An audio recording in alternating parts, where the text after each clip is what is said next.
صلاة وسلام عليك يا رسول الله صلى الله عليه وسلم. بسم الله الرحمن الرحيم. وعن قريب أن ابن عباس والمسور ابن مخرمة وعبد الرحمن بن أزهر أرسلوه إلى عائشة فقالوا اقرأ عليه السلام وصلها عن الركعتين بعد العصر.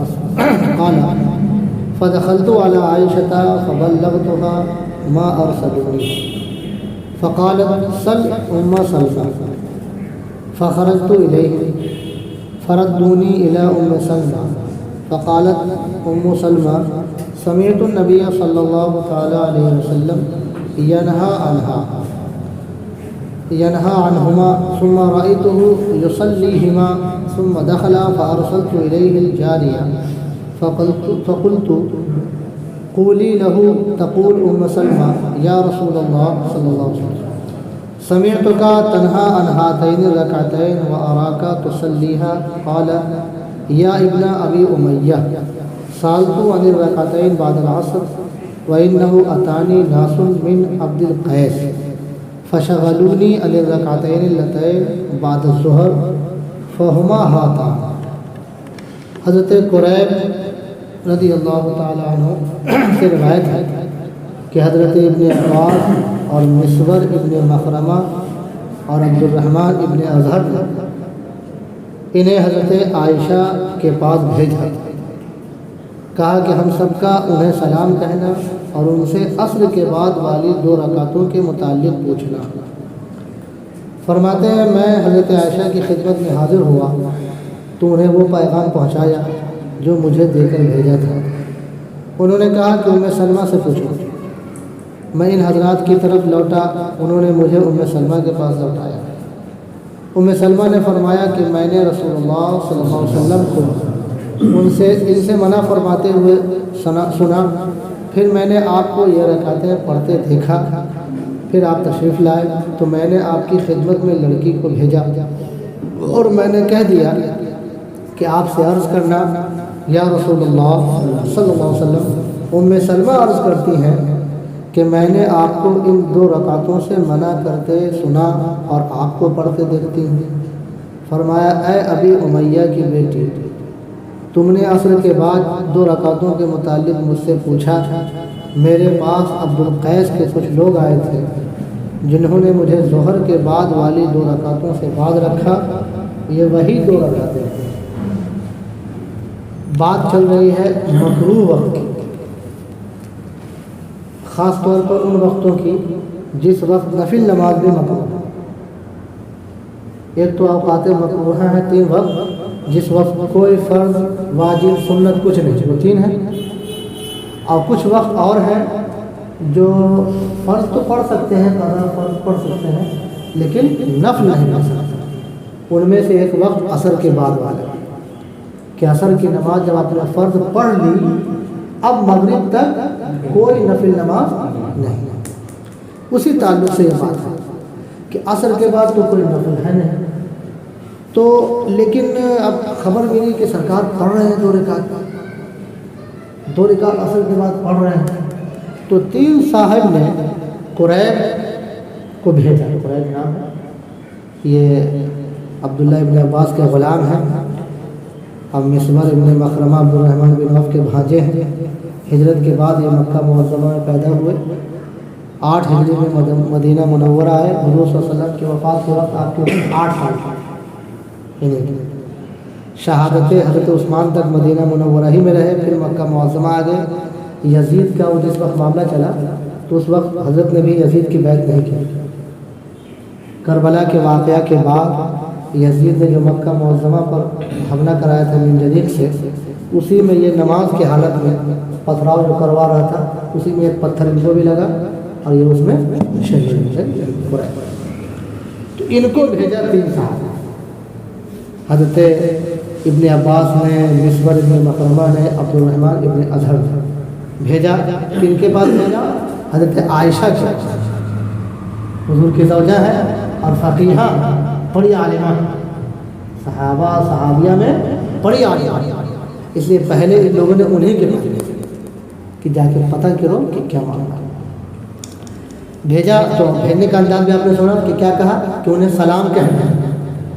معلوم ہے کسی عبادت بھیجتا ہے تو کہتا ہے کہ انہیں سلام کہنا، یہ بھی صحابی کی سنت ہے، انہیں سلام کہنا اور ان سے عصر کے بعد والی 2 رکعتوں کے متعلق پوچھنا کہ حضور صلی اللہ علیہ وسلم پڑھتے تھے یا نہیں۔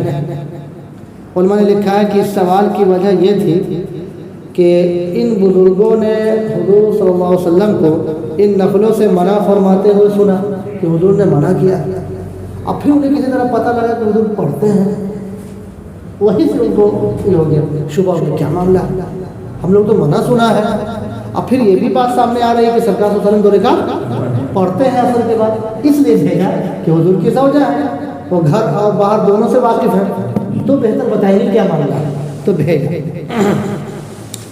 اب چونکہ ہم نے عرض کیا کہ عائشہ صدیقہ بڑی فقیہہ عالمہ تھیں، اس لیے انہی کے پاس پہلے مسئلہ پوچھا، لیکن اچھا یہ بھی لکھا ہے کہ حضرات چونکہ بہت سے تھے اس سے خود حاضر نہیں ہوئے بلکہ خادم کو بھیجا تاکہ ایک آدمی جائے دریافت کر کے چلا۔ اس سے معلوم ہوا کہ مسئلے وغیرہ میں ایک آدمی کی خبر معتبر ہے، جیسے ہم لوگ یہاں بیٹھے ہیں، اب کہیں کچھ بھیجنا ہے ایک صاحب کو بھیجا دکھائیے جہاں مسجد جائیے پتہ لگا، اب وہ گئے کچھ کیا کہ ہاں ایسا ہے، تو یہ ایک ہی خبر سب کے لیے مسئلہ وغیرہ مسائل وغیرہ میں ایک کی خبر معتبر ہے، اس سے یہ مسئلہ ثابت ہوا معلوم۔ خیر، اب سبحان اللہ، حضرت عائشہ رضی اللہ تعالیٰ عنہ کے بعد جب یہ گئے ہیں جناب تو انہوں نے کیا کہا، ام سلمہ سے پوچھا، یہ حضرت عائشہ کا جواب یہ بہت بڑی بات ہے، کیا پوچھو، ام سلمہ، یہ حضور کی دوسری زوج ہے ام سلمہ رضی اللہ عنہ، یہ ان کا عدل و انصاف ہے کہ بہت بڑی فقیہہ عالمہ خود ہیں، لیکن چونکہ معلوم ہے کہ اس سلسلے میں ام سلمہ پوچھ چکی ہیں، ابھی جو پوری حدیث آپ نے سنا نا، تو ان کو معلوم ہے کہ اس سلسلے میں ام سلمہ سرکار سے پوچھ چکی ہیں، لہذا انہیں زیادہ ہو گیا تو بھیج دیا جن کے پاس ام سلمہ کے ساتھ۔ اس سے معلوم ہوا کہ کوئی بڑا عالم بھی ہو اور اگر کسی مسئلے میں معلوم ہے کہ اس سے زیادہ معتبر ان کے پاس ہے تو بلا شرم کے بغیر حیا کے کہتے جاؤ ان سے دریافت کرو، یہ حضرت عائشہ کی سنت بڑی فقیہہ ہے، تو خود انداز بتا رہا ہے کہ پہلے ان کے پاس لوگ جا رہے ہیں، اسی لیے جا رہے ہیں کہ بڑی فقیہہ ہے وہ، لیکن وہ جان رہے کہ مجھ سے زیادہ چونکہ وہ پوچھ چکی ہے، وہ حضور سے پوچھ چکی ہے، جو ہے انہیں ہے، تو بلا اس کے حضرت عائشہ صدیقہ رضی اللہ تعالی عنہا نے بھیج دیا جن کے پاس حضرت ام سلمہ رضی اللہ تعالی عنہا کے پاس بھیج دیا۔ اچھا، تو اب یہ بیان کرتے ہیں، پھر یہ کس جیسے حضرت عائشہ کے پاس گئے اور حضرت عائشہ نے ان کو کہا کہ جاؤ ام سلمہ کے پاس، تو یہ ادھر نہ جا کر کے میں پھر ادھر آیا، کدھر نہیں، ان تینوں صحابہ کے پاس آیا، سبحان اللہ، انہوں نے مجھے ام سلمہ کے پاس لوٹایا، ام سلمہ نے فرمایا کہ میں نے رسول اللہ صلی اللہ علیہ وسلم کو پہلے آ کر کے ان لوگوں نے بتایا تو پھر ان لوگوں نے بھیجا، تو یہ ان کا عادت کہ پہلے آقاؤں کے پاس جاتا ہوں، یہ خبر سناتا ہوں پھر وہاں جاتا ہوں، یہ ان کا عادت ہے، سبحان اللہ، حضرت قریب کا کہ پہلے کہاں گئے، جن لوگوں نے بھیجا تھا آقا ہے عبداللہ بن عباس کے غلام تھا، پہلے آقا کے پاس گئے پھر اس کے بعد ام سلمہ رضی اللہ تعالیٰ عنہ کے پاس گئے، سبحان اللہ۔ گئے تو اب انہوں نے یہ بتایا ہے کہ ہاں میں نے سرکار صلی اللہ علیہ وسلم کو منع فرماتے ہوئے سنا کہ حضور 2 رکعت نماز منع کرتے ہیں عصر کے بعد، عصر کے بعد کوئی سنت نہیں، ظاہر ہے نا، کوئی نفل بھی نہیں ہے، تو منع فرماتے، اب میں نے یعنی خود انہوں نے سرکار یعنی ام سلمہ نے دیکھا پڑھتے یعنی کہیں سرکار کو منع فرماتے ہوئے سنا، پھر دوسرے ازواج مطہرات کے گھر پہ دیکھا عصر کے بعد حضور پڑھ رہے ہیں، یہ 2 الگ الگ واقعے ہیں، ایک تو منع فرماتے ہوئے سنا یہ الگ ہے جو عام طور پہ مشہور، اور دوسری جگہ یعنی دوسری زوجہ کے گھر میں عصر کے بعد 2 رکعت نماز پڑھتے دیکھا، ٹھیک ہے۔ پھر حضور جب ان کے گھر تشریف لائے اور گھر میں آ کر کسی گوشے میں کونے میں بیٹھ گئے تو ایک لڑکی کو حضرت ام سلمہ نے بھیجا، خود نہیں گئی، ایک لڑکی کو بھیج دی اور یہ کہتے ہوئے بھیجا کہ میں نے کہہ دیا کہ آپ سے عرض کرنا کہ ام سلمہ عرض کرتی ہیں. ام سلمہ بھیجنے کسی اور کو کہہ رہی ہے کیا کہنا ام سلمہ عرض کرتی ہے، یعنی سوال میرا ہے ام سلمہ کا سوال. تو یہ بھی جو خادمہ جو گئی ہے تو باضابطہ اس نے بھی ایسے ہی کہا. تو سرکار کے جواب دینے کا بھی انداز ہوا. فرمایا اے ابی امیہ کی بیٹی. یہ ابو امیہ حضرت ام سلمہ کے والد کی کنیت ہے. ان کے جو والد تھے ان کی کنیت تھی ابو امیہ. اس سے حضور نے کہا اے ابو، حالانکہ پوچھ لیے وہ، لیکن چونکہ اصل سائلہ کون ہے؟ سوال کرنے والا سائلہ بولتا ہے. اصل سوال کرنے والی ام سلمہ ہے. اس لیے سرکار صلی اللہ علیہ وسلم نے خطاب فرمایا ہے، کہا اے ابو امیہ کی بیٹی، یعنی انہیں خطاب فرمایا کنہیں؟ ام سلمہ. جبکہ حاضر ہے وہ بچی وہ لڑکی، لیکن کہا اے ابو امیہ کی بیٹی. اب اس کے بعد جو سامنے جو واقعہ آیا ہے وہ یہ کہ ہاں میں نے منع کیا ہے. مسئلہ یہی ہے کہ عصر کے بعد کوئی سنت کوئی نفل نہیں ہے. ہوا یہ کہ ظہر کے فوراً بعد عبد القیس کے لوگ آئے تھے. اب میں ظہر پڑھا اور ان کے بعد ان کو نصیحت کرنے کے لیے، ان کو تبلیغ کرنے کے لیے چلا. اور اس پورے تبلیغ میں ظہر کا وقت مکمل فرق پڑھ لیا تھا. ظہر کی بعد والے جو دو سنت ہے وہ میں نہیں پڑھ سکتا. تو اس کو میں نے عصر کے بعد قضا کیا. اس کو میں نے عصر کے بعد قضا کیا. اب چونکہ ہم لوگوں کا معاملہ یہ ہے کہ جس کو ہم پڑھ لیتے ہیں، جس نیکی کو شروع کر دیتے ہیں تو وہ کرتے رہتے ہیں. تو یہ دونوں چیز سرکار سے، اب یہاں پہ دو چیز ہیں لیکن علماء نے لکھا کہ دونوں یہ حضور کی خصوصیت ہے. یہ حضور کی خصوصیت کیا کیا؟ جیسے ایک تو ظہر کی 4 رکعت پہلے والی سنت ہے. وہ 4 رکعت پہلے والی سنت کو تو آپ مسئلہ جانتے ہیں کہ اگر آپ ایسے وقت میں آئے جس وقت جماعت کا وقت قریب ہے یا جماعت ہو رہی ہے تو جماعت میں شامل ہو جانا ہے. اور جماعت میں شامل ہونے کے بعد پوری فرض پڑھ لینے کے بعد پھر 2 رکعت پڑھی جاتی ہے بعد والی، اور اس کے بعد 4 رکعت پڑھی جاتی ہے. وہ قضا کہلاتی ہے. قضا کا مطلب اس کا جو وقت تھا اس وقت کے علاوہ تھا. اگرچہ پورا ظہر کا وقت ہے لیکن اس کا وقت فرض سے پہلے کا ہے. اب پڑھی کب جا رہی ہے؟ ہاں، اس وجہ سے وہ کیا ہو جاتی ہے قضا. لیکن پڑھنا ہے اس کو وقت میں پڑھنا ہے، ظہر کے وقت میں پڑھنا ہے 4 رکعت والا.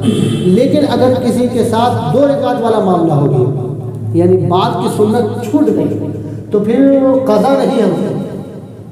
بعد والے 2 رکعت چھوٹ گئی، یہاں تک کہ وقت آ گیا کس کا؟